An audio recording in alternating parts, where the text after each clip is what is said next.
লালটিলায় রহস্যজনক অগ্নিকাণ্ডে পুড়ে ছাই একটি বসত বাড়ি। ক্ষয়ক্ষতির পরিমাণ প্রায় 20 লক্ষ টাকা বলে প্রাথমিকভাবে জানা গেছে। খোয়াই থানার অন্তর্গত লালটিলা এলাকায় অগ্নিকাণ্ডে পুড়ে ছাই একটি বসত বাড়ি।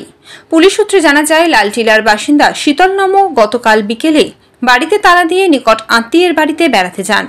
গভীর রাতে প্রতিবেশীরা দেখতে পান তার বাড়ি আগুনে জ্বলছে।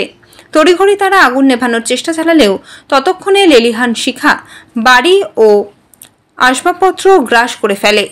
খবর পেয়ে অগ্নি নির্বাপক দপ্তরের একটি ইঞ্জিন ঘটনাস্থলে পৌঁছে আগুন নিয়ন্ত্রণে আনে, তবে তার আগেই সম্পূর্ণ বসতবাড়ি ছাই হয়ে যায়। স্থানীয়দের দাবি, এই অগ্নিকাণ্ড নাশকতার ফল। পুলিশ ঘটনার তদন্ত শুরু করেছে। প্রাথমিক অনুমান, ক্ষয়ক্ষতির পরিমাণ প্রায় 20 লক্ষ টাকা। খুঁজতে পারি না, আমরা তো বাড়িতে ছিলাম না, আমরা আগরতলা গেছিলাম। তখন সময় ধরেন 12টা সাড়ে 12টার দিকে আমরা ধরে ফোন গেছি, বড় আগুন লাগছে।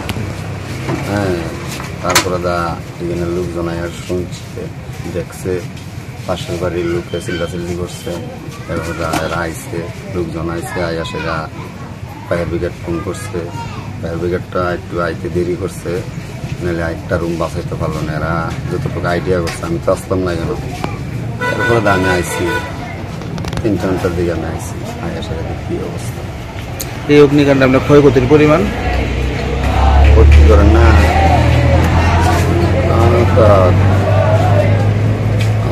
19-20 লাখের মতো।